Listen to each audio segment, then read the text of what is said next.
Pronto, começou. Então, eu queria, primeiramente, né, dizer que estou muito feliz, né, em receber aqui o Dom Teodori, nós iniciarmos agora esse ano de 2025, né, nossas atividades agora desse ano, e com essa palestra, né. Então, eu gostaria, primeiramente, de passar a palavra para o professor Alfredo, né, para ele poder fazer a abertura desse ano. Eu já passo a palavra novamente para o Pedro, para o Dom Teodori. Muito obrigado por aceitar o nosso convite, né? Agradecer ao Pedro, com muito entusiasmo, fez essa ponte, com muito carinho, né? Dom Teodoro, o GEROC, Grupo de Estudos Estudante Cristão, está passando por uma reformulação da sua identidade, mas a gente começa, a princípio, como um grupo multiconfessional, multidisciplinar, dedicado a estudar o Oriente Cristão nas suas terras de origem e também na diáspora.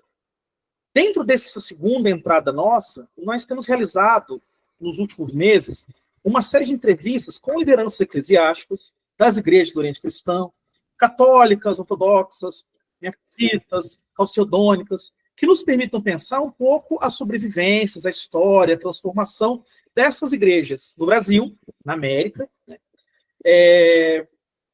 Por dois motivos, né? Primeiro, para pensar como essas igrejas vão ser, essas comunidades que vão colocar questões sobre etnicidade, sobre resiliência religiosa, sobre elaboração teológica, vão se estruturando num ambiente completamente novo, né? Quando a América apareceu no horizonte, né, já eram igrejas com mais de 1000 anos de história, né? Então é interessante a gente pensar como é que essas igrejas tão antigas vão se adaptando num ambiente novo.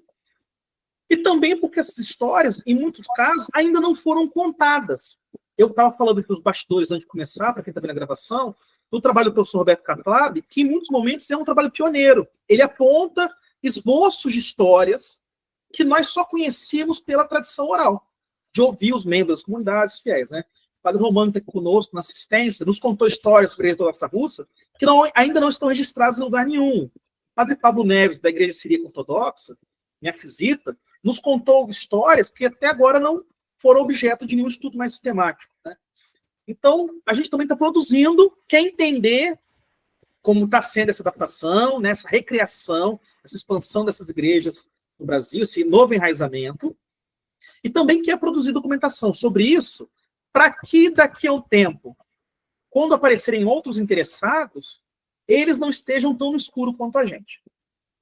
É basicamente isso que a gente está fazendo. Com muita alegria a gente recebe o senhor para abrir o ano. Ainda vai sair, os colegas comentaram aqui sobre outras atividades, sobre certificado. Ainda vai sair uma programação do ano do GEROC, né? Mas é com muita alegria que a gente recebe o senhor, né? Nesse espírito mesmo de um grupo multidisciplinar, multiconfessional, e que está muito interessado em ouvir essas histórias, né? Desse cristianismo tão antigo que se renova em um ambiente novo. E é uma última coisa que eu vou falar, ajuda a gente também a quebrar um preconceito, e aí é um preconceito mesmo, né? Que existe na academia, principalmente dos historiadores, Pedro depois vai me dizer isso também entre os teólogos, acho que menos, de que essas igrejas são uma espécie de inseto no âmbar. Então, quando os ocidentais olham para o Oriente Cristão, tem muitas vezes a noção de que são comunidades que pararam na antiguidade, congelaram, né? E que você poderia, como se elas vivessem em algum momento perdido no tempo, atemporais, né? Se elas fossem como se elas estivessem presas ali. Isso é muito comum na narrativa histórica. Você vê livros de história da igreja, famosos, importantes para os historiadores, que mencionam as igrejas da Síria, do Líbano, da Turquia, de Israel, do Egito, até mais ou menos o ano 1000, e depois elas somem do registro histórico, né? É muito estranho isso, mas assim, é um dado de realidade. Quando a gente vê a bibliografia, a gente fala assim, gente, onde é que essas pessoas foram parar? Então, para a gente é muito importante ouvir essas histórias, ouvir uma história contemporânea, né? Pensar os desafios, os dramas, as conquistas, os impasses, os relacionamentos, as questões, os debates, né? As vitórias, para pensar que essas comunidades existem, não como uma peça de antiquário, mas que elas estão vivas, vivendo a sua história, né? E ainda tentando dialogar conosco. Então, nesse espírito, de muita alegria que a gente recebe o senhor, fica muito à vontade. O Pedro é um dos meus ombros aqui no grupo, talvez os dois ombros, né? Está desde o início do grupo com outros colegas, o Luiz também está aqui conosco, está desde o início. E eu vou deixar ele conduzir. Sim. E com muita alegria que a gente recebe o senhor, seja muito bem-vindo para aparecer quando quiser, mas especialmente muito obrigado por nos dar essa alegria de iniciar o nosso ano de 2025 com essa visita que é tão importante para a gente. Obrigado, alegria minha também, obrigado. Então, só quem não conhece, né, muito o Dom Teodoro, né, ele é vigário patriarcal antioquino da Igreja Ortodoxa aqui no Rio de Janeiro. Ele tem, né, como se titular a Diocese da Pameia, né, então ele é bispo da Pameia, mas ele também tem uma formação teológica também admirável, né? Eu estava até lendo aqui, né? Doutor honoris causa pela Santa Úrsula, né? Bacharel em teologia, e ele também é formado em teologia pela Universidade de Balamand, que é um dos principais centros ortodoxos hoje em dia, né? E ele também é bacharel em ciências administrativas e políticas pela Universidade do Líbano. Então, assim, é uma pessoa que realmente tem um cabedal de conhecimento muito grande e a gente tem que aproveitar, né? Dom Teodoro, eu só ia te fazer uma pergunta antes de a gente começar. Eu não sei se o senhor prefere deixar um momento para as perguntas ou se o senhor prefere que as perguntas venham durante a conversa. Eu acho que primeiro vou fazer uma introdução geral sobre a história da Igreja Ortodoxa. Depois podemos deixar para as perguntas para ampliar o que faltou ou o que o público quer saber mais. Perfeito. Então, passa a palavra para o senhor. Em nome do Pai, do Filho e do Espírito Santo. Amém. Sempre deve começar com uma oração. E eu falo, respondendo ao Alfredo, que a história da Igreja Oriental ou Ocidental não foi desaparecida nunca no tempo, especialmente se estamos falando da Igreja Ortodoxa Antioquina, do Patriarcado de Antioquia, porque quando nós estamos falando desta igreja, estamos falando do capítulo do Atos dos Apóstolos 11, onde os cristãos foram chamados de cristãos pela primeira vez em Antioquia. É o patriarcado que ainda continua leal aos apóstolos e claro, ao nosso Senhor Jesus Cristo e aos ensinamentos dos apóstolos, e o patriarcado ortodoxo de Antioquia, porque o resto dos patriarcados que têm o mesmo nome de Antioquia, no concílio de Calcedônia, eles mudaram de fé e ficaram monofisistas, o que significa que para eles se parou há um tempão, e até hoje em alguns, o que se chama de sucessão apostólica certa. Eles tiveram uma falha nesse sentido de dogmático da sucessão apostólica. Agora, falando da Igreja Ortodoxa Antioquina no Rio de Janeiro, que vocês querem que eu falo, é engraçado que a história da Igreja Ortodoxa Antioquina não começou como igreja. O povo antioquino do Líbano e da Síria chegaram ao Brasil antes mesmo que a igreja assumiu e chegar para fazer uma missão aqui. Foi fundada depois da chegada dos libaneses e sírios no ano 1800, até 1897, em 17 de outubro, começaram os libaneses e os sírios a se organizar e fundaram uma sociedade ortodoxa de São Nicolau. Aí foi essa sociedade a primeira sociedade fundada oficialmente na América Latina. Depois disso, eles estabeleceram, claro, sob a jurisdição do patriarcado ortodoxo antioquino, pediram para o patriarcado mandar um sacerdote para celebrar as divinas liturgias e ofícios litúrgicos para esse povo que está no Rio de Janeiro. O patriarcado mandou o arquimandrita Basílio Shahin. Eles alugaram uma sala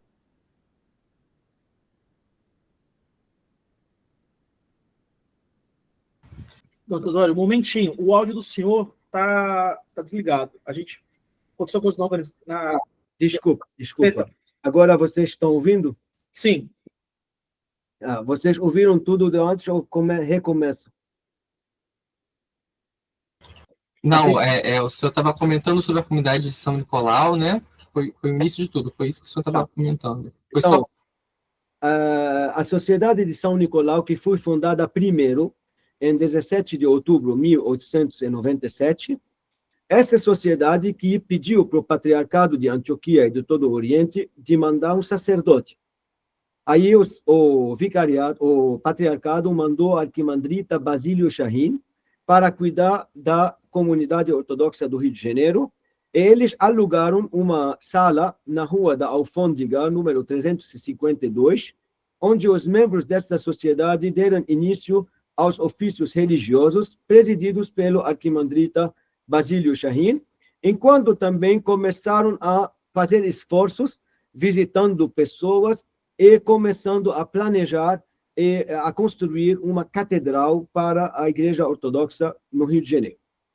E foi isso que aconteceu no dia 22 de setembro de 1917, durante uma reunião geral da sociedade, que tive o início da construção da Catedral Ortodoxa de São Nicolau, que foi um projeto concebido pelo engenheiro Natus Júnior, sob a orientação do patriarca Gregório Haddad, na época, Gregório IV, um dos patriarcas que está na lista da santidade em nossa igreja, que concedeu sua bênção aos trabalhos e fez uma doação substancial de 100 libras na época. E a comunidade se mobilizou para fazer esse sonho se realizar. Como já dizemos, em 23 de setembro de 1917, o governo brasileiro, então liderado por Venceslau Braz, concedeu a isenção de taxas para a construção desta igreja. E neste mesmo ano, em 26 de setembro, celebrou-se a cerimônia da pedra fundamental da Igreja Ortodoxa de São Nicolau, que está localizada desde então na Avenida Gomes Freire, 569. A igreja também foi inaugurada rapidamente em 18 de abril de 1918. Estes acontecimentos significativos testemunharam o empenho e a dedicação da comunidade ortodoxa no Brasil em consolidar sua presença religiosa e cultural, contribuindo assim para a rica história e a inauguração da fé ortodoxa na América Latina. No 1º de outubro de 1921, fui eleito arquimandrita Miguel, filho de Antônio Shihadi, nativo de Cusba, Al-Qura, Líbano, por unanimidade como bispo do Rio de Janeiro e de todo o Brasil. Sua ordenação ocorreu em 2 de outubro e sua primeira divina liturgia como bispo se deu no dia seguinte da sua ordenação. Contudo, logo após sua investidura, enfrentou problemas de saúde, sendo submetido a cirurgias e, claro, necessitando um repouso até janeiro de 1922. Em 17 de janeiro de 1922, o patriarca de Antioquia e de todo o Oriente, Gregório IV, enviou uma carta à comunidade informando sobre o estado de saúde do bispo Miguel e solicitando o apoio dos fiéis. E o bispo Miguel partiu do Beirute para o Brasil, levando consigo a bênção e apoio do patriarca Gregório, com o objetivo de servir a comunidade brasileira como representante da fé ortodoxa. Chegou ao Rio de Janeiro em março de 1922. O bispo Michael Shehadi foi calorosamente recebido pela comunidade árabe. Posteriormente, fundou um colégio em São Paulo, com regime de internato e externato, e adormeceu em Deus em 8 de julho de 1931. Após o falecimento do bispo Michael, a igreja enfrentou um período de incerteza, até que o arquimandrita Elias Moawad assumiu a liderança. O arquimandrita Elias Muawad foi depois eleito arcebispo para Alepo e depois foi eleito também patriarca de Antioquia. Aí assumiu a liderança por cerca de 2 anos e meio, antes de ser eleito arcebispo para a arquidiocese de Alepo e de Escandarona. Em 18 de abril de 1951, testemunhou-se a chegada do arquimandrita Jorge El Haj ao Rio de Janeiro, assumindo o papel do vigário patriarcal para a diocese que estava aqui. E então, vicário patriarcal, o título de vigário patriarcal começou com a chegada do arquimandrita Jorge El Haj em 1951.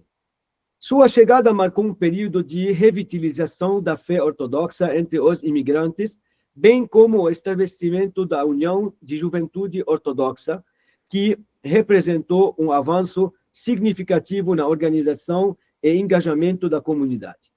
Em 22 de novembro de 1951, foi realizada uma Assembleia Geral para a aprovação do Estatuto da UJU, consolidando assim sua estatura e propósitos. No cenário de outubro de 1955, ocorreu o notável Congresso Ortodoxo, o primeiro e único realizado no Brasil até então. Nesse encontro histórico, ficou decidido que todas as comunidades ortodoxas seriam visitadas, evidenciando o compromisso do arquimandrita Jorge El Haj em fortalecer e expandir a presença da fé ortodoxa. Sob sua liderança, foram fundadas sociedades e igrejas em diversas cidades no Brasil todo, como sob a sua liderança foi fundada Anápolis, Goiânia, Salvador, que foi uma tentativa sem sucesso, ampliando assim o alcance da ortodoxia pelo território nacional.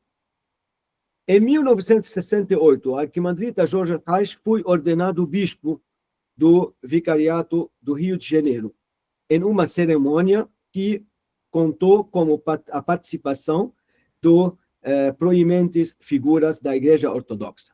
Sua elevação a essa posição de destaque não diminuiu o zelo pastoral dele. Ao contrário, ele continuou seu trabalho incansável, promovendo programas de rádio, reportagem em revistas e traduções de livros, como o intuito de promover uma compreensão mais profunda da fé ortodoxa. Ao longo dos anos, o bispo Jorge El Haj liderou uma variedade de atividades educacionais, sociais, religiosas, incluindo a manutenção de escolas dominicais, catequeses e programas de rádio. Sua dedicação também foi para visitar, ele estava visitando sempre sem desânimo, as igrejas ortodoxas no Brasil. A colaboração do Vicariato do Rio de Janeiro com outras igrejas e iniciativas sociais foi marcada por eventos significativos ao longo das décadas, como a fundação da Sociedade Ortodoxa de Senhoras do Rio de Janeiro em 1935, as honorárias concedidas ao bispo Jorge El Haj pelo governo sírio em 1957 e 1969 e a formação do Conselho Religionário após anos de esforço do vicário patriarcal. O Conselho Religionário que estava liderando todas as atividades de todas as sociedades e paróquias que estavam no Rio de Janeiro e formado de membros de todas essas sociedades. A construção do Lar Nossa Senhora da Glória em 1960 e a construção do novo prédio para a Sociedade Ortodoxa São Nicolau, como doações generosas e administração diligente, são exemplos tangíveis do compromisso duradouro do vicariato com a caridade e a colaboração ecumênica e o apoio e as iniciativas sociais ao longo das décadas. Na época, o povo estava mais generoso, ele ama mais a sua igreja e doava mais do que, infelizmente, nossos fiéis de hoje em dia. Então, Dom Jorge El Haj adormeceu em Deus em 15 de agosto de 2000 dia da celebração da festa da dormição de Nossa Senhora Mãe de Deus, está enterrado dentro da Catedral de São Nicolau, lá no altar. Em 2000, com a decisão do patriarca Inácio IV, o bispo Demetrios Hosni foi designado para servir como vigário patriarcal do Rio de Janeiro. Após um breve período, enfrentou problemas de saúde e retornou à Síria em 2005, sendo continuamente apoiado pela Sociedade de São Nicolau até seu falecimento no início de setembro de 2010. A partir deste momento, até 2017, o Rio de Janeiro viu a chegada de vários arquimandritas e sacerdotes, marcando uma fase de transição e desafios. Em 14 de fevereiro de 2018, o patriarca João X decidiu enviar o pobre bispo Teodor Randur, eleito em 5 de outubro de 2017 e ordenado em 25 de novembro de 2017, para atuar como vigário patriarcal no Rio de Janeiro. Agora, desde então, eu assumi minhas funções em 5 de abril de 2018, celebrando o primeiro ofício, que era o ofício da Quinta-feira Santa, onde o sacerdote lê os 12 evangelhos e carrega a cruz de Nosso Senhor. Aí percebi como será a minha missão aqui no Vicariato do Rio de Janeiro, sem esquecer que depois da crucificação sempre tem a ressurreição.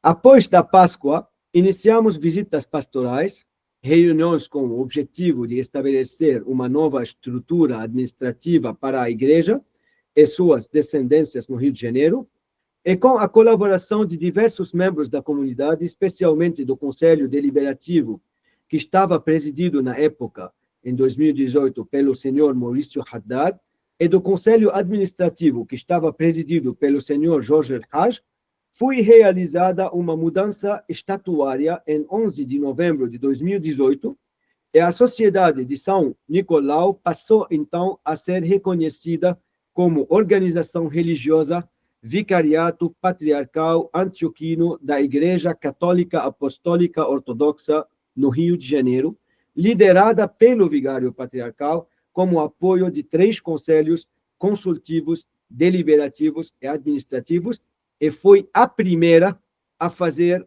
esse tipo de mudança na América Latina toda. Durante os anos de 2019 a 2024, diversos membros assumiram a presidência do Conselho Administrativo, incluindo os senhores César Farah, Zé Al-Warra, Talal Seba, Elia Dahr e o senhor Luiz Rishi como secretário do Conselho Deliberativo. E neste novo contexto, o vicariato obteve isenção de IPTU e início do processo de reorganização interna, incluindo a administração da catedral e dos imóveis associados, além do desenvolvimento de iniciativas sociais e espirituais, como as campanhas de assistência aos moradores de rua, a revitalização da UJO, Juventude da Luz, a catequese infantil, a publicação de materiais educativos, com auxílio do clero da catedral, que são o padre Spiridon, o padre Nectários Bichara, o padre Simão Homse e o subdiácono Gregório Siqueira, o subdiácono Matias Leite. Além disso, o vicariato decidiu esforços à tradução e publicação de livros de catequese infantil para a língua portuguesa, com autorização do Centro de Mídia Ortodoxo do Patriarcado de Antioquia e todo o Oriente. Este importante trabalho foi realizado com a colaboração do subdiácono Gregório e a revisão do padre Nectários Bichara e da professora Isabel Levantoglu. Também o vicariato decidiu esforços à tradução e publicação de livros da Divina Liturgia para a língua portuguesa. Esse importante também trabalho foi realizado com a bênção de nosso pai patriarca João X e com minha supervisão e colaboração e com uma comitê de tradução formada do padres Nectários Bichara, Simão Homse, Spiridon Chassi e o Spiridon Gregório e a professora Isabel, e a senhora também Maria Luísa dos Santos. E a consulta de sua eminência metropolita Jacob el-Khoury da Argentina e o reverendíssimo arquimandrita Jacob Khalil, reitor do Instituto de Teologia do Balamant. O livro foi finalmente publicado no início de janeiro de 2024, contribuindo significativamente para a prática litúrgica da comunidade ortodoxa no Rio de Janeiro. Além disso, houve investimentos em teologia, como a introdução de telas de TV para auxiliar na liturgia e em obras de restauração e reforma na catedral, e outros edifícios e apoio dos fiéis voluntários. Além da participação desde do início, de anos atrás, e da cantora Nabila, que a presença dela na catedral foi sempre uma oportunidade de deixar os fiéis rezando com os cânticos bizantinos que ela há anos estava e ainda está cantando, e agora também temos algumas pessoas interessadas que estão formando também um apoio para a Nabila, como início de uma tentativa de um coro também para a catedral. Em 2023, as igrejas de Duque de Caxias também foram beneficiadas com a isenção do IPTU, enquanto o trabalho pastoral continuou a ser realizado com os padres Nicolau Cristo, Estevam Torres e Gabriel José Luiz. E a Associação de Ortodoxa de Senhoras do Rio de Janeiro manteve um compromisso administrativo no lar Nossa Senhora da Glória, claro, com a presença da irmã Justina Abu Faisal, que há muito tempo também está trabalhando nesse lar Nossa Senhora da Glória. E em 2019, o vicariato recebeu uma doação de um terreno em Itaipava para a construção de um mosteiro patriarcal de Nossa Senhora da Anunciação. O projeto está com divinas liturgias e orações sendo realizadas no local, juntamente com reuniões e consultas com especialistas e engenheiros para planejar os próximos passos da construção. O vicariato também se engajou ativamente em eventos no Rio de Janeiro e manteve relações cordiais com outras igrejas ortodoxas, bem como a Igreja Católica Romana, preservando os princípios fundamentais da fé. E, como já falamos, isso que posso brevemente falar, tem muitas coisas para falar sobre o vicariato do Rio de Janeiro, mas não vou tomar a palavra totalmente no início, vou deixar para as perguntas de todos vocês. Muito obrigado, Teodori. E quem quiser fazer alguma pergunta, né, eu vou pedir para escrever no chat, né? E aí eu vou ler e vou levar essas perguntas para ele. Mas eu mesmo já tenho algumas perguntas para dar para o Teodori. Mas acho que uma coisa que nos interessaria seria saber como que está a situação do vicariato hoje, qual é o tamanho do clero, quantas paróquias são, onde estão as paróquias, para a gente ter uma visão geral, assim. Tá. Sobre o vicariato patriarcal, atualmente, nós temos seis padres que atuam no Rio de Janeiro. 3 deles são na catedral, que já mencionei eles, Padre Spiridon Chassi, Padre Nectar Pichara e Padre Simão El-Homsi. Temos 3 padres que estão atuando em Duque de Caxias, que são Padre Nicolau Cristo, Padre Estevam Torres e Padre Gabriel José Luiz. Nós temos subdiáconos, 2 subdiáconos, que são subdiácono Gregório Siqueira e subdiácono Matias Leite. Nós temos agora ativas a Catedral de São Nicolau, que é a principal. Temos também 2 igrejas ativas em Imbarie, que são a igreja de Dormição de Nossa Senhora e São Jorge em Imbarie, que uma atua quarta-feira, a outra atua nos domingos. E temos também o Lar Nossa Senhora da Glória, onde tem uma igreja também da Dormição de Nossa Senhora, que atualmente estamos fazendo um planejamento, já está reformada pela Associação de Senhoras, e vamos fazer algumas atividades espirituais a mais lá na Igreja de Dormição de Nossa Senhora. E o projeto do mosteiro em Itaipava, que está na fase final de assinar as plantas da Prefeitura de Petrópolis, para começar o início de fazer a entrada principal do mosteiro e também aumentar o tamanho do primeiro platô e começar as obras lá primeiro de concreto, depois, claro, da vida monástica. Temos um projeto agora também que assinamos um contrato de comodato com uma igreja lá em São Gonçalo, que vamos também iniciar uma nova missão lá. Se Deus quiser, vai se transformar também para paróquia um dia, não sei. Se Deus quiser, vamos ver. Eu acho que isso que podemos fazer, até a irmã Justina, claro, que atua agora lá no Lar Nossa Senhora da Glória, que está trabalhando lá com os idosos. Perfeito. Pessoal, então, nós temos um pequeno problema técnico, mas eu acho que ele já foi resolvido. Se vocês conseguirem agora, eu acho que vocês conseguem escrever no chat, que vocês estavam conseguindo antes. Murilo, até receber aqui umas mensagens. Pedro, enquanto o pessoal vai comentando no chat aí, eu queria observar algumas coisas que me chamaram muita atenção na fala do senhor. E, enfim, são mais observações do que perguntas, né? Para a gente conseguir pensar junto. Né? Primeiro, eu fiquei impressionado com a antiguidade da nomeação do primeiro bispo, da formação dessa jurisdição eclesiástica.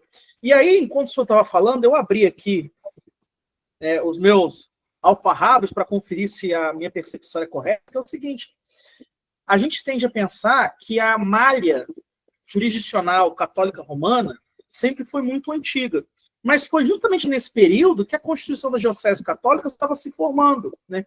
E a gente tende a achar que, eu já vi professores falando isso, né? Que você tem um universo, né, de jurisdições eclesiásticas católicas romanas, e que aí se introduz uma jurisdição eclesiástica ortodoxa, mas quando a gente vê que esse processo é tão antigo quanto, né, em alguns casos, é mais antigo que algumas antigas dioceses católicas do Brasil. Isso é muito interessante. E também me chamou a atenção o Congresso Ortodoxo da década de 50, que eu nunca tinha ouvido falar, que coincide com movimentos similares de outras igrejas cristãs, a própria Igreja Católica, e que eu fiquei... O Luiz, certamente... O Luiz é o nosso colega, Dom Teodoro, que é o bibliotecário do grupo. Certamente o Luiz conhece documentação sobre isso. Mas eu fiquei me perguntando se tem, assim, se sobreviveu algum material deste evento, né? E também porque foi o único, né? Uma outra coisa que me chamou a atenção também é essa dinâmica que o senhor falou, que é muito interessante, aí me chamou a atenção mesmo, são de clérigos vindos do Médio Oriente, retornados para o Médio Oriente, né? Eu acho que as histórias das igrejas orientais do Brasil, às vezes, não deixam claro esse link. Por exemplo, eu adoraria ler as histórias desses personagens, contando não só a passagem deles pelo Brasil, mas a formação, a passagem e os links que eles fizeram no Brasil e em outros lugares do mundo. O senhor falou de personagens que voltam para assumir cargos eclesiásticos, mas tem notícias de alguns que foram para outros lugares do mundo, outras regiões de missão ou de diáspora? Eu não sei, fiquei muito curioso para saber. E uma última coisa, que eu acho que é um processo que aparece também em outras igrejas ortodoxas, mas também aparece em comunidades do que se chamou de protestantismo de missão, e eu estou indo para o campo um pouco da eclesiologia comparada, qualquer coisa desse tipo, que é um processo de institucionalização muito diferente do católico romano, que você tem primeiro sociedades religiosas, lideradas por leigos, que se organizam, que tentam cuidar das atividades básicas da vida na diáspora, preservar o idioma, preservar a devoção, construir uma capela, e um processo muito mais orgânico, muito menos de cima para baixo do que é comum a gente estar acostumado no Brasil, né, porque está pensando no universo católico, majoritariamente, que é dessas jurisdições eclesiásticas mais formais, lideradas por clérigos, apoiados por leigos, mas que surge a partir de uma demanda das comunidades. Assim, olha, já tem uma coisa aqui, né? E esse processo de uma formação orgânica de uma paróquia, que parece, assim, a gente vê em vários momentos da história, né? é muito interessante verificar isso acontecendo num período tão contemporâneo. Então, essas são as 3 observações que eu gostaria de fazer, né? Sobre a antiguidade da nomeação, na verdade 4, agora que eu me dei conta. Sobre a antiguidade da formação da primeira nomeação episcopal, que eu fiquei realmente... Tomei um susto quando o senhor falou. Esse congresso ortodoxo, que eu fiquei muito interessado no que aconteceu, porque coincide com coisas muito importantes que estavam acontecendo no restante do mundo, não só intra-religioso, mas extra-religioso também. Essa história desses clérigos que vêm, voltam, alguns vão para outras regiões, e dessa formação das sociedades religiosas que vão se transformar em jurisdições eclesiásticas mais formais. Eu acho que um ponto alto disso, como o senhor bem destacou na sua fala, é o vicariato patriarcal que surge dessas sociedades e que depois vai dar... Não é que uma coisa vira assim, não é que os leigos saem e os clérigos vão assumindo, mas é que você tem uma formação de uma estrutura que vai demandando uma presença maior do sacerdote, e depois vai apoiando ele, né? É uma construção orgânica muito interessante de se observar acontecendo. Isso, eu agradeço a observação. É natural acontecer isso, porque o povo árabe chegou para cá não como povo nativo, ele chegou como imigrantes. Aí, no início, eles tiveram 2 opções. Ou eles se mergulham dentro da sociedade onde eles convivem agora, esquecem das origens deles e ficam se transformando para outras religiões, ou eles vão pensar como se organizar e ficar, pelo menos, com esse laço com a igreja e a fé que eles nasceram nela. E não chegaram somente os ortodoxos, chegaram os melquitas e chegaram também os maronitas do Líbano e da Síria. Chegaram para cá, acho que na mesma época que chegou todo mundo para cá. E cada comunidade, cada grupo estava buscando como ficar ligado com a terra natal dele. Por isso que eles se juntaram para fazer uma união, uma certa união, e guardar a fé dos pais deles e dos ancestrais. Infelizmente, não tive dentro deles alguém para assumir diretamente e ser ordenado padre. Devem que pedir a ajuda do patriarcado mesmo para que mandar alguém para ajudá-los. E como você sabe, não todos os clérigos têm esse tipo de vocação missionária. Aí pode acontecer que alguém viaja, sai do país dele, chega para um lugar e não consegue se adaptar.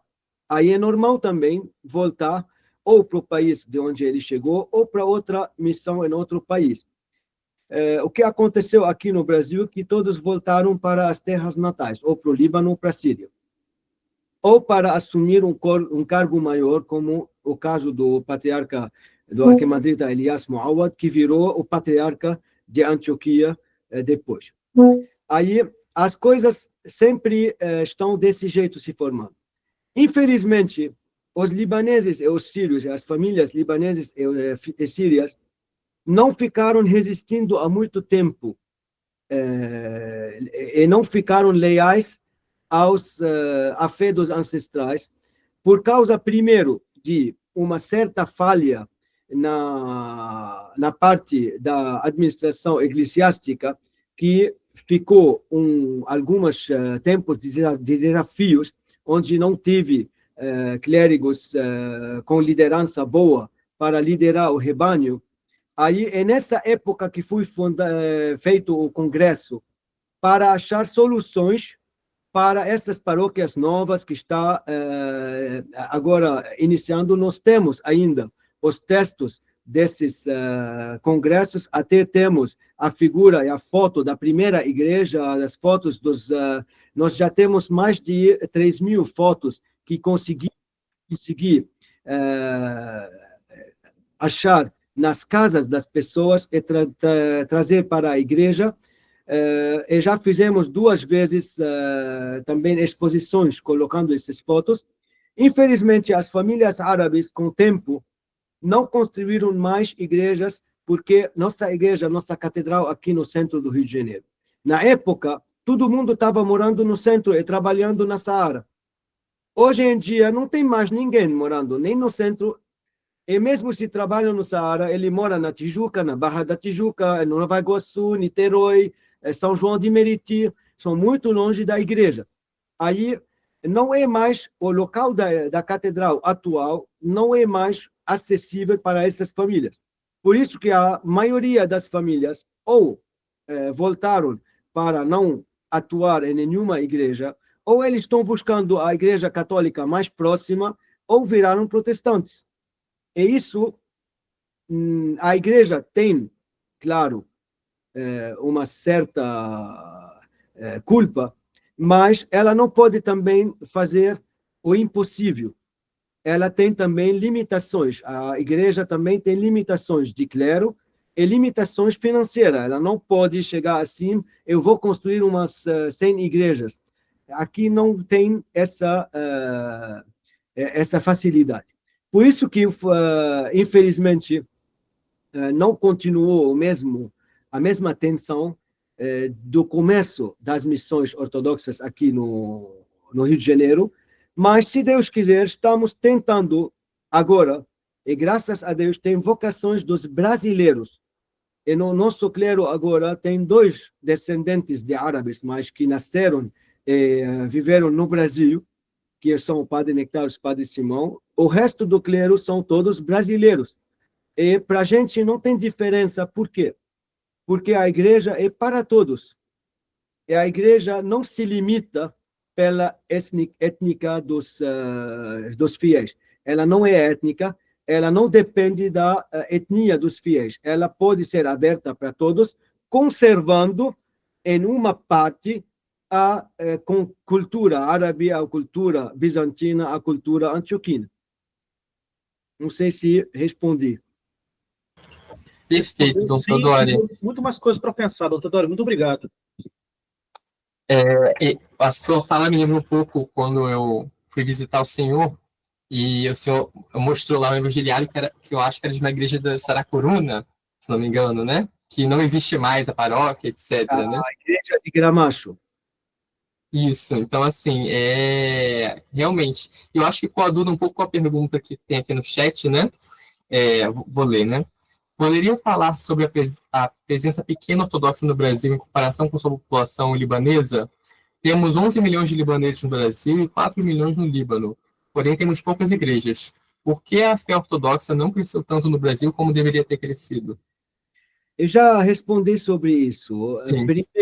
Primeiro, por causa do distanciamento das pessoas dentro do... Eu posso falar do Rio de Janeiro, mas também acho que a mesma coisa é para o resto do Brasil, e pela também falta de clero e falta de parte financeira. O povo de hoje não é muito generoso igual antigamente. Temos, graças a Deus, muitas famílias que estão ajudando. Fui doado o terreno do mosteiro, fui doado várias coisas para fazer várias obras que fizemos. Graças a Deus, tem pessoas ainda generosas que amam a igreja e a sua missão e ajudam, mas a igreja ainda não tem uma certa,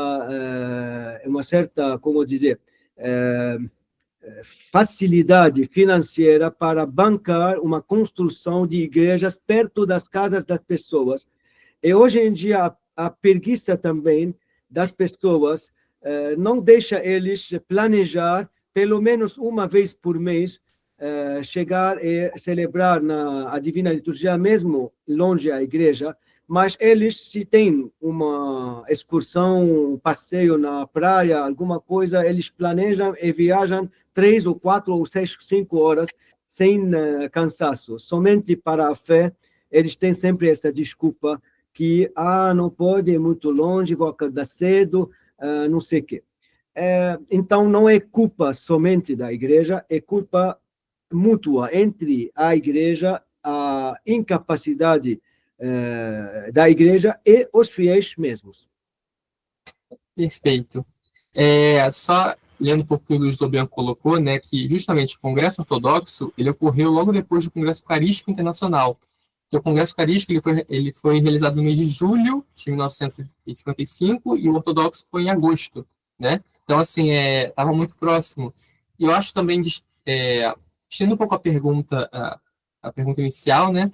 Qual o senhor acha que seja a maior dificuldade da evangelização dos brasileiros? Pedro, deixa eu fazer uma observação só para rebater uma nota de rodapé que o Dom Teodoro falou. Teodoro, eu sou nativo de uma cidade do interior do estado do Rio de Janeiro, na fronteira com Minas. Se você olhar no mapa, fica entre Juiz de Fora e Rio de Janeiro. Essa cidade, ela era uma cidade do ciclo do café, e ela logo, quando terminou o ciclo do café, ela entrou num processo de industrialização rápida, e ela recebeu, na primeira metade do século XX, uma quantidade grande de sírios libaneses, grandes. Quando a gente vê as atas das sociedades religiosas, sociedades beneficentes, de vários tipos, é uma profusão de nomes cristãos árabes.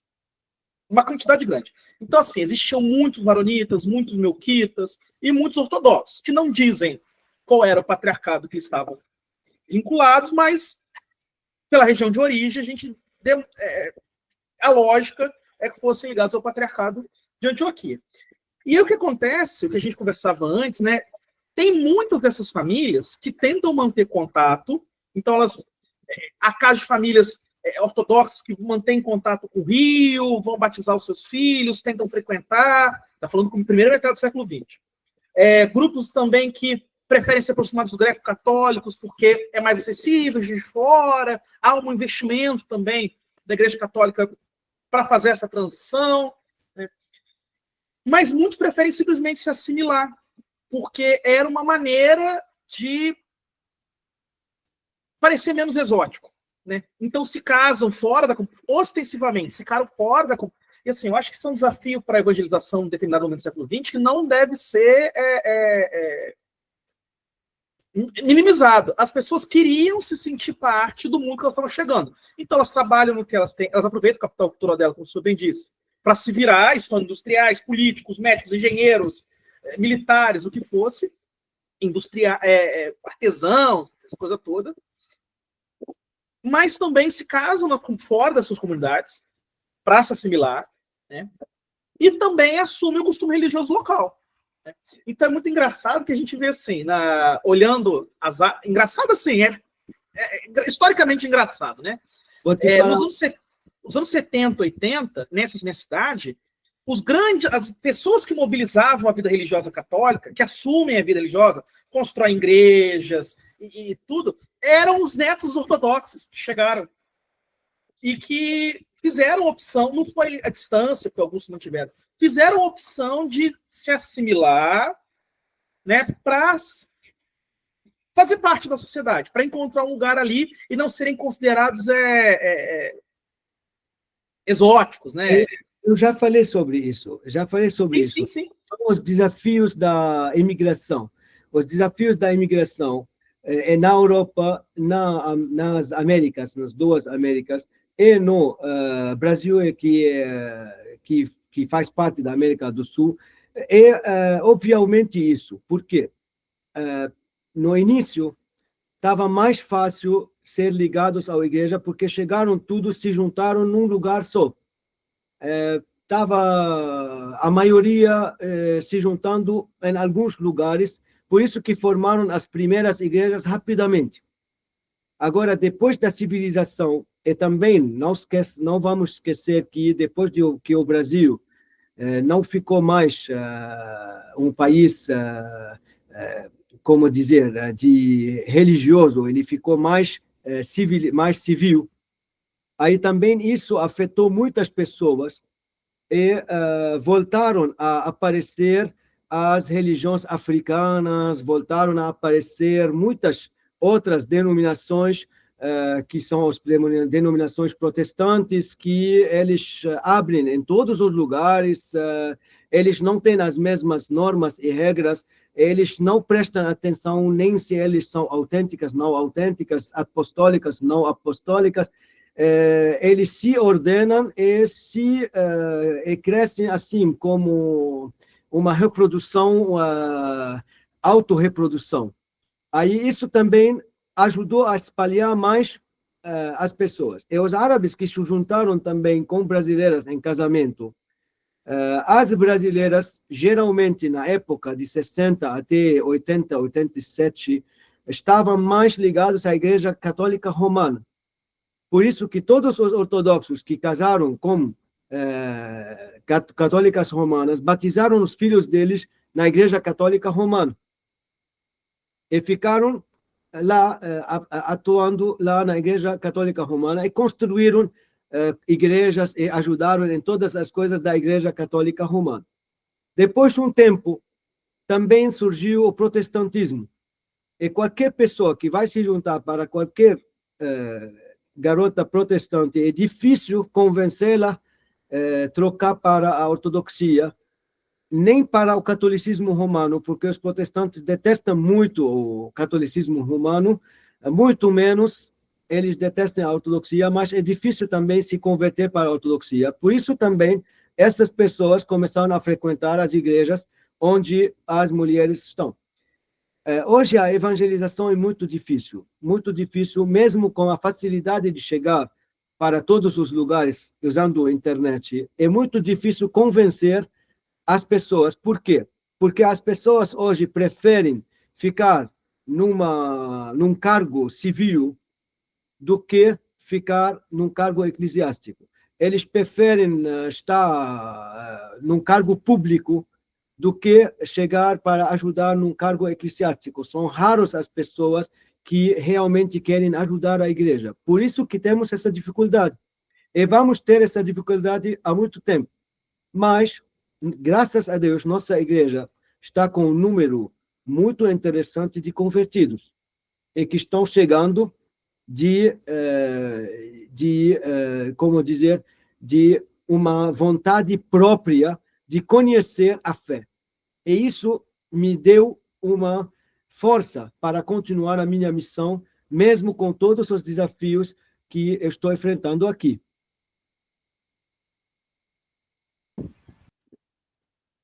Pedro, você vai ou eu pergunto de novo? Porque aí, quando você me diz isso... Por enquanto, assim, nós recebemos uma pergunta, eu achei que a fala do Dom Teodoro está perfeito. Eu estou lendo aqui o chat. Bom, existe... Eu não vou ler tudo isso que você e o Luiz estão discutindo no chat enorme, mas basicamente o Luiz está comentando que os eslavos teriam preservado mais, né, as tradições, os costumes. Mas o Alfredo deu a resposta que eu te daria, Luiz. É justamente os eslavos, os russos, os poloneses, etc., esse povo, eles se concentraram mais em áreas rurais, né? Os árabes não, os árabes estão nos grandes centros urbanos, né? Então, no centro urbano é muito mais fácil você se assimilar que numa área rural, né? Tem essa questão. Mas também a igreja russa, a igreja polonesa, a igreja grega, tem uma presença também no Rio de Janeiro, e eles estão fazendo um trabalho, como dizer, um trabalho de desafio, onde eles estão nos lugares muito perigosos, e mesmo assim tem pessoas interessadas, porque a pessoa que está chegando lá, ele quer realmente uma igreja, ele não quer só passear no domingo, assistir uma liturgia em qualquer lugar. Sim, e Luiz, também para te responder um pouco sobre isso, por exemplo, pega São Paulo. São Paulo tem a Rocora em São Paulo, né? A Rocora, ela tem 6 paróquias, em tese, só que 3 estão fechadas, porque não tem povo, justamente porque ser um grande centro, as pessoas tenderam a assimilar, né? Mas, de fato, eu vejo, o Dom Teodoro está comentando, justamente esse movimento de muitos jovens, etc., de virem à ortodoxia, né? Mas, doutor Teodoro, o senhor levantou a teca para a pergunta que eu ia bater para o senhor, que é o seguinte: o senhor falou assim, que tem sido uma força para a sua missão ter descoberto um grupo de pessoas que está chegando na igreja ortodoxa. A gente sabe que, assim, tem um pessoal que vê pelas redes sociais, se interessa, vai frequentar, né, vai buscar formação, né, acaba participando de uma série de coisas, se tornam praticantes mesmo, né? Não é um modismo. E parece que é um fenômeno que já tem alguns antropólogos, sociólogos, já têm observado esse fenômeno em lugares da Europa Ocidental, em lugares da América do Norte, desde os anos 80, que é uma espécie de cristianismo pós-ocidental, né? Há um esgotamento. Falando do caso da América do Norte, eu já li alguma coisa a respeito de sociólogos, da América do Norte, do Canadá.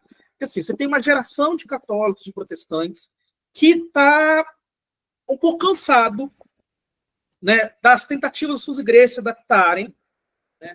E aí isso passa por várias, desde de conversão a religiões não cristãs, até movimentos tradicionalistas de vários tipos, mas também gera uma busca, às vezes, pela igreja ortodoxa, e com diferentes graus de maturidade, né, de comprometimento, enfim. A experiência da conversão é muito idiosincrática e leva todo tipo de gente a bater na porta da igreja. Mas como é, assim, vendo a sua experiência pastoral, né, que o senhor disse que é uma coisa que anima, que encontra as pessoas, como são essas pessoas? São pessoas que não tinham formação religiosa nenhuma? São pessoas que vêm do ambiente católico? É alguém que descobriu, viu um vídeo da Divina Liturgia e ficou encantado? O colega nosso está falando aqui que é um tapa na cara da teoria da secularização, né? Tem um historiador que eu gosto, um historiador e um polemista que eu gosto, que escreveu um livro em 2004 sobre o futuro do cristianismo. E ele falava assim, a igreja ortodoxa, ele achava que ia entrar água. Falou assim, não vai crescer. E quando a gente vê esse movimento muito orgânico de pessoas procurando a igreja ortodoxa, e alguns se tornam muito maduros, a pergunta é, quem são essas pessoas? As pessoas são aqui entre a gente. Eles estão participando hoje com a gente lá na live. Eles podem falar por si mesmos, mas o que eu posso falar que, primeiro, tem necessidade no mundo atual de se aprofundar mais na fé, porque o que o mundo está apresentando é muito, muito superficial. As pessoas que realmente estão de busca pela fé, eles estão interessados em buscar em todos os lugares. É o primeiro lugar que todo mundo entra para buscar são as redes sociais, especialmente as redes sociais do Instagram, do Facebook e tudo. Como a igreja está começando também a entrar nessas redes sociais e divulgar os seus ensinamentos, e a pessoa está em busca para uma realidade verdadeira, se ele acha e se encontra com a graça de Deus, porque quando ele está buscando, Deus vai guiar, Deus vai ajudar. Ele vai guiar essa pessoa para a fonte que precisava para evoluir, se realmente Deus acha uma vontade própria dessa pessoa, profunda, para achar a fé. É isso que está acontecendo com todos esses jovens que estão buscando a ortodoxia. Tem outro motivo também, que nós estamos vivendo no século 21. Não cabe mais que você apresenta qualquer tipo de ritual e convence os jovens de hoje que isso é ritual que Jesus Cristo, nosso Senhor Jesus Cristo, adora. Especialmente se ele não se acha dentro desse ritual. Como, por exemplo, se você entra em algumas igrejas evangélicas ou católicas e veja umas danças e cânticos dentro da igreja, e clero dançando, monges e monjas dançando como os fiéis. A pessoa que está buscando se aprofundando na fé, uma fé profunda, ela não vai ser, ela vai fazer uma semelhança entre o que está acontecendo na igreja, o que ele está também experimentando no boate na sexta-feira ou no sábado. Aí não tem mais diferença se você vai pular para Jesus, vai cantar para Jesus, vai fazer uma não sei o quê. Não tem uma profundidade. Aí buscando, ele vai achar onde está a igreja. Ele vai buscar até achar a igreja e vai chegar para a ortodoxia. Ele vai buscar qual é a denominação mais próxima. E temos uma dificuldade aqui, porque tem igrejas que se chamam de ortodoxas, mas não são autênticas, e não são canônicas. Aí ele, às vezes, se perde, vai para essas igrejas, depois acha que está errada, não sei, ele volta para as igrejas canônicas, E, graças a Deus, estamos conseguindo, pelo menos, abraçar essas pessoas e dar para eles a catequese, que não mencionei na história, que temos um curso de catequese também muito bom, que está sendo feito na igreja. E temos palestras que os padres fazem online e presencial também. Inclusive, tem uma palestra esse domingo com o padre Nectários, após da Divina Liturgia. Então, é isso que estamos fazendo para convencê-los e saciar a sede deles. Perfeito, Dom Teodoro. Tem mais uma pergunta aqui no chat. Com as novas conversões de brasileiros à ortodoxia, imagino que surgirão pessoas com interesse em seguir uma vocação como clérigo. Como o senhor vê a dificuldade de formação dos padres no Brasil? Isso é uma questão que estou discutindo há tempo, até que mencionei com os padres, Padre Roman está com a gente também, mencionei com ele, Padre Henrique, falei com ele, Dom Crisóstomo, várias vezes falamos sobre isso. Infelizmente, sim, ainda temos dificuldade, e as pessoas que estão interessadas em seguir a vocação clériga, ou estamos fazendo uma preparação pessoal dentro da igreja, ou estamos encaminhando eles para fazer uns estudos com os nossos institutos no Líbano, no Balamand, como o programa Sofia, que faz um programa de teologia em espanhol, e tem outro programa lá nos Estados Unidos, na Antiochian Village, tem um outro também programa de teologia em inglês, que alguns estão também fazendo esse programa lá, até que nós, se Deus quiser, conseguimos também fazer um seminário aqui, porque um dos meus projetos é conseguir esse seminário para a formação do clero, dos padres, dentro do Brasil mesmo. Rezam por mim.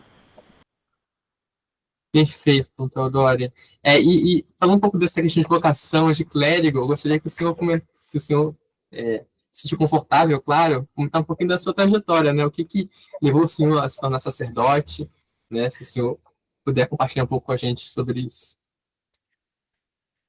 Não sei se é bom contar essa história, que acho que já contei para algumas pessoas. Minha trajetória foi assim, uma transformação de uma coisa para outra. Eu, da minha infância, queria ser sacerdote. Eu estava sempre brigando com minha mãe, que ela sempre fala para mim, quando as pessoas perguntam o que você vai fazer, vai se formar, fala que vou fazer medicina. Eu falo para ela, não, eu vou fazer sacerdote. Aí ela briga comigo, sempre com esse sentido.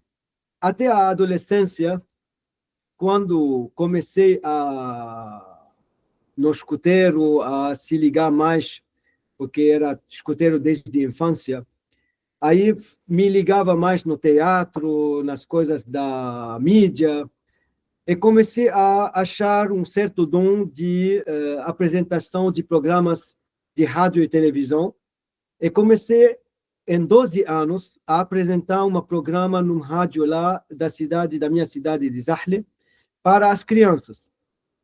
Depois me evoluiu, comecei a fazer programas mais para adultos, de romance, essas coisas, até que namorei 3 vezes, e sempre tive uma vida de fama dentro da rádio, até também que comecei a apresentar programas de televisão. E ficou mais famoso, mais conhecido, e essa parte de sacerdócio estava completamente desaparecida. Um dia me chamaram meus pais, eu estava sempre atendendo a Divina Liturgia quando poder. No início, minha mãe estava obrigando a gente a ir para a igreja. Depois que fiquei famoso, tem programas no domingo, aí comecei a faltar.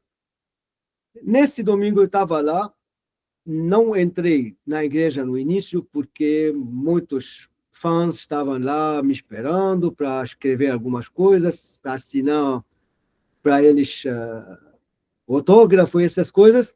Depois entrei na igreja, o padre, o sacerdote, depois da liturgia, me deu uma tapa na bochecha e me perguntou por que você não frequenta mais a sua igreja, e ajuda a sua igreja. Aí eu fiquei com raiva, com orgulho, eu queria enfrentá-lo lá dentro do altar. Quem é você para me dar essa tapa na frente dos meus fãs? Aí entrei lá, ele estava consumindo a cálice depois da divina liturgia. Queria falar, ele olhou para mim e falou: o que você quer? Aí não consegui mais falar nada. Falei para ele: eu quero te dizer que não todos os domingos estou disponível. Aí ele respondeu: temos uma liturgia na quinta-feira à noite. Aí comecei a frequentar a igreja nas quintas-feiras. É aqui que começou de novo a lembrar do meu antigo projeto de ser sacerdote. Até algumas vezes estava na liturgia me vendo no lugar do padre. Aí perguntei a ele como pode ser sacerdote a pessoa. Ele não ligou que estou perguntando por mim. Ele respondeu que tem que estudar no Balamã, tem que fazer isso, tem que ir visitar os mosteiros. Aí foi para ele: posso começar a visitar os mosteiros?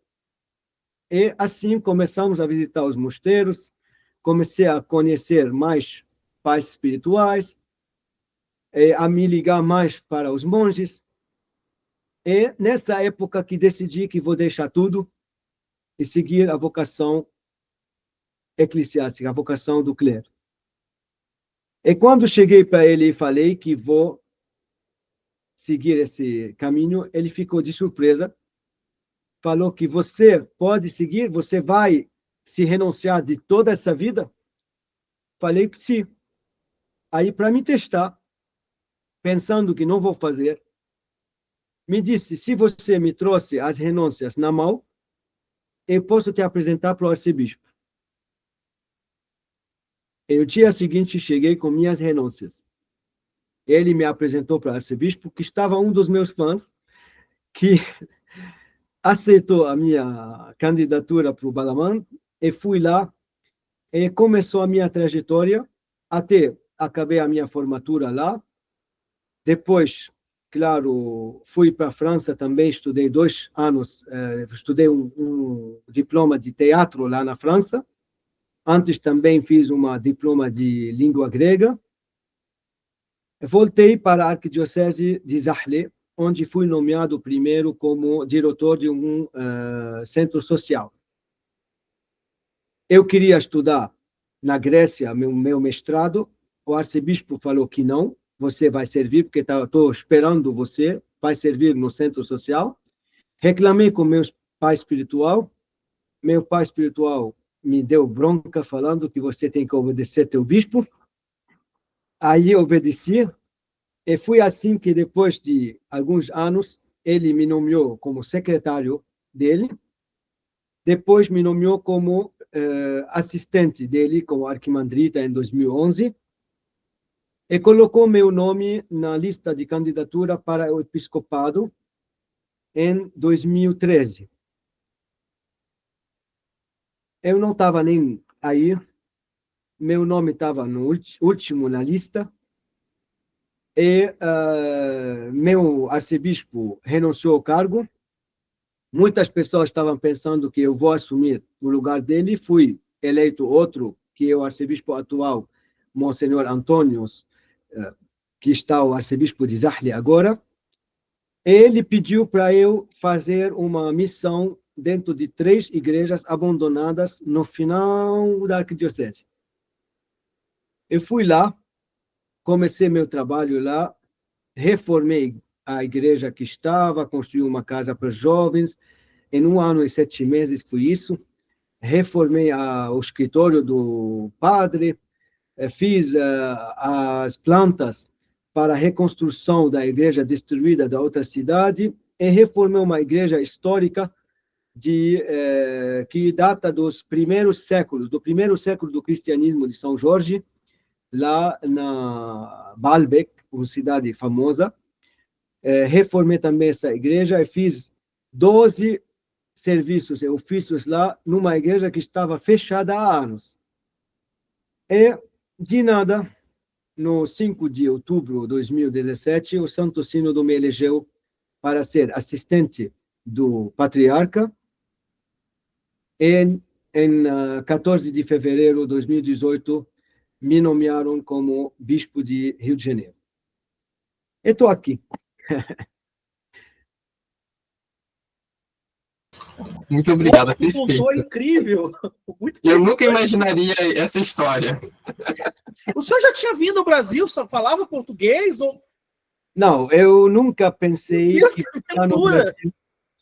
Brasil. Quando o patriarca me chamou para o escritório dele, falou para mim que eu tenho um vicariato problemático lá no Rio de Janeiro, no Brasil. Há 30 anos temos nas atas do Santo Sínodo o problema do Rio de Janeiro, o problema do Rio de Janeiro. Eu tenho certeza que se você vai lá, vai fazer alguma diferença. Eu falei para eles, Saídna aqui é um título que chamamos o patriarca. Eu não conheço a língua, nem na cultura, e se você me pergunta quais são os países que eu prefiro visitar, nem no Brasil, nem no América do Norte estão na minha lista. Aí como você vai me mandar e como vou comunicar com esse povo? Ele falou, você já sabe falar várias línguas e tem algumas habilidades. Da minha parte, eu tenho confiança em você. Mas você pode recusar. Aí saiu do escritório dele, me encontrei com outro bispo lá. Ele me viu assim, triste, falou para mim, o que aconteceu? Quer conversar? Falei, não, agora não. Fui direto para o meu quarto, comecei a pensar, triste, chorei. Quando abri para ler o Evangelho como todo dia, chegou o verso que fala, se você me ama, cuida das minhas ovelhas. Aí me assustei e falei que quem sou eu para recusar o chamado de Deus.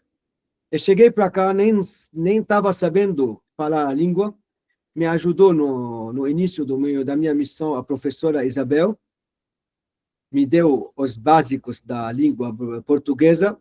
É o engraçado que estava acompanhando algumas novelas para adolescentes, ouvindo como eles falam.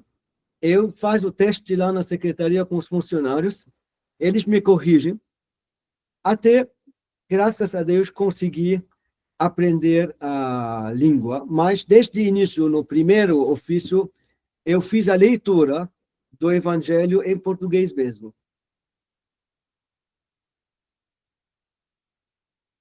Impressionante. Realmente, Dom Teodoro não esperava essa história, mas achei realmente Deus realmente faz grandes transformações na nossa vida, né?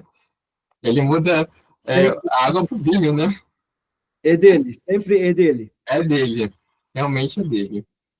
Bom, não temos mais nenhuma pergunta, né? Eu acredito. Alfredo, quer falar algumas palavras para finalizar? Né? A gente fica extremamente grato por o senhor falar conosco, né? Entendeu o convite que eu já tinha feito para outros lideranças que se dispõem a conversar conosco. Se o senhor quiser fazer outra fala, falar de algum tópico especial, achou alguma coisa interessante, quer discutir um assunto, considere conversar conosco. Nós somos um grupo acadêmico, multiconfessional, multidisciplinar, e estamos com muita vontade de conversar sobre esses assuntos, né? Ano passado, a gente teve desde uma conversa muito erudita sobre a questão das energias em Gregório Palamas, até uma série de pequenas palestras sobre isso do cristianismo na Etiópia. Então, assim, e tivemos debates sobre Justiniano e a a iconografia, enfim, a gente tem uma gama de interesses muito vastos. Se o senhor quiser conversar conosco, olha, tem aqui, vou escrever um livro sobre história, vou trazer aqui para a gente conversar sobre um capítulo, considere fazer isso junto conosco, vai ser uma alegria nossa. A trajetória do senhor é incrível, né? E também ajuda, uma coisa que eu já tenho pensado há algum tempo, né? Existe uma literatura mais antiga sobre a igreja ortodoxa no Brasil, uma literatura mais antiga dos anos 90, no final dos anos 80, dos anos 90, e que fala que não era um campo de missão muito preocupado com... Essas igrejas muito antigas não se preocupavam tanto com essa missão na diáspora. Mas antes do senhor falar que é um quadro muito bem formado, muito próximo das preocupações da igreja, né? Eu acho que isso é uma mudança qualitativa interessantíssima, do ponto de vista histórico, né? Que aponta para traduções, para outras coisas muito interessantes. Obrigado, senhor, por ter contado isso com a gente aqui em primeira mão, em primeiro plano, né? Sempre convidado a estar conosco, né? Sempre convidado a estar conosco. Eu brinquei aqui que nós não vamos só rezar, mas nós podemos oferecer curso de História do Cristianismo juntos, né? O senhor comentou dessa documentação. Já todo mundo ficou curioso para saber o que foi discutido no Congresso Ortodoxo de 55, enfim. Acho que temos coisas para conversar. Sinta-se sempre acolhido aqui. Aos demais colegas que estão aqui, muito obrigado pela presença, né? Como eu disse, a gente não tem uma programação do G-Rock aí para 2025. A gente está acertando, né, assim, o plano mais fino, o que nós vamos fazer, não fazer, avançar, para onde vamos, mas isso vai sair aí antes do Carnaval, esperamos, se Deus assim permitir. Se Deus quiser. Agradecer ao Pedro, né, que ajudou a articular, né, conversou com o senhor, né. O Pedro é um do grupo, sim, e um quadro excepcional, né, que a gente deve muito a ele. Então, assim, Pedro, muito obrigado. Você disse que ia ser incrível e você não estava